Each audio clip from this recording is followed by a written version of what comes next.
എല്ലാവർക്കും സുഖമാണെന്ന് വിശ്വസിക്കുന്നു.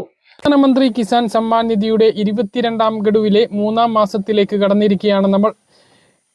മിക്കവാറും ഈ മാസം തന്നെ തുക വിതരണം ഉണ്ടാകും എന്നുള്ളതാണ് ലഭിക്കുന്ന വിവരങ്ങൾ. തുക വിതരണത്തിന് മുന്നോടിയായി വെബ്സൈറ്റിൽ കാര്യമായിട്ടുള്ള മാറ്റങ്ങളാണ് വരുത്തിയിട്ടുള്ളത്. കൂടുതൽ ആളുകൾക്ക് തുക ലഭ്യമാകുന്ന തരത്തിലുള്ള വലിയ മാറ്റങ്ങൾ വെബ്സൈറ്റിൽ ഒരുങ്ങിയിട്ടുണ്ട്. PM കിസാൻ വെബ്സൈറ്റിൽ eKYC താൽക്കാലികമായി നിർത്തിവച്ചിരുന്നു എങ്കിലും ഇതിപ്പോൾ സജീവമായിട്ടുണ്ട്.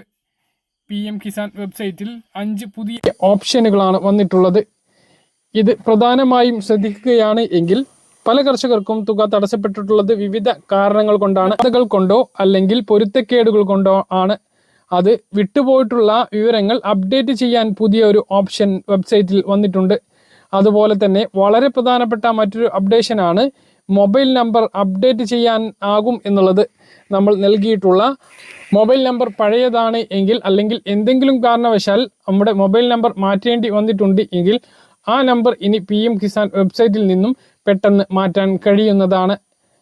അതുപോലെ തന്നെ ഓൺലൈൻ റീഫണ്ട് അങ്ങനെ ഒരു ഓപ്ഷൻ കൂടി വന്നിട്ടുണ്ട്. പിന്നെ നിങ്ങളുടെ കോണ്ടാക്റ്റ് പോയിന്റ് പരിശോധിക്കാനുള്ള അവസരം വന്നിട്ടുണ്ട്.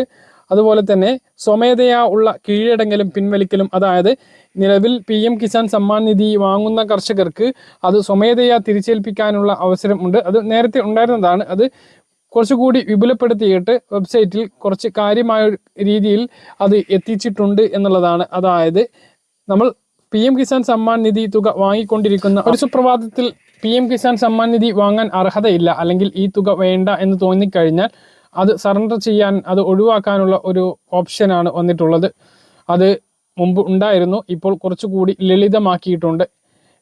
നമുക്ക് ഏറ്റവും പ്രധാനമായിട്ടുള്ളത് ആദായ നികുതി അടയ്ക്കൽ തുടങ്ങിക്കഴിഞ്ഞാൽ പിന്നെ PM കിസാൻ സമ്മാൻ നിധി തുക വാങ്ങാൻ കഴിയില്ല. വാങ്ങിയാൽ പിന്നീട് ഇതുവരെ വാങ്ങിയിട്ടുള്ള 1 മുതൽ ഇതുവരെ വാങ്ങിയിട്ടുള്ള എല്ലാ തുകയും തിരിച്ചടയ്ക്കേണ്ട അവസ്ഥയുണ്ടാകും. അതിനുള്ള നോട്ടീസ് കിട്ടും. അതിന് പകരം ഇങ്ങനെ സ്വമേധയാ കീഴടങ്ങുകയാണ് അല്ലെങ്കിൽ ഒഴിവാക്കുകയാണ് എങ്കിൽ നമുക്ക് ഇതുവരെ വാങ്ങിയിട്ടുള്ള തുക തിരിച്ചടയ്ക്കേണ്ടി വരില്ല. ഇനി അങ്ങോട്ട് ലഭിക്കുകയില്ല എന്നുള്ളത് മാത്രമേ ഉള്ളൂ.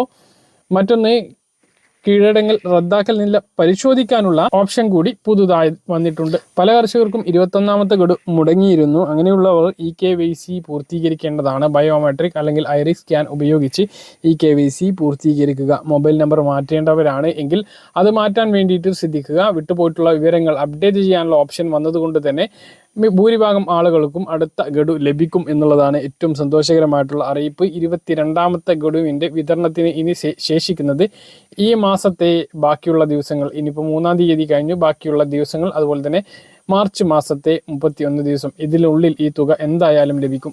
അപ്പോൾ ഈ 2000 കാത്തിരിക്കുന്ന ആളുകൾ ഈ കാര്യങ്ങളെല്ലാം ശ്രദ്ധിക്കുക. സ്റ്റാറ്റസ് ഒന്ന് പരിശോധിക്കുക. എന്തെങ്കിലും വന്നിട്ടുണ്ട് എങ്കിൽ അത് അപ്ഡേറ്റ് ചെയ്യാൻ വേണ്ടി ശ്രദ്ധിക്കുക. പറഞ്ഞ കാര്യങ്ങൾ കൃത്യമായിട്ട് മനസ്സിലാണെന്ന് കരുതുന്നു. ഇതുപോലെ ഇൻഫർമേഷൻ ലഭിക്കാൻ ചാനൽ സബ്സ്ക്രൈബ് ചെയ്യുക, ബെൽ ഐക്കൺ എനേബിൾ ചെയ്ത് നോക്കുക. മറ്റൊരു വീഡിയോ കാണാം. ദൂരേക്ക്.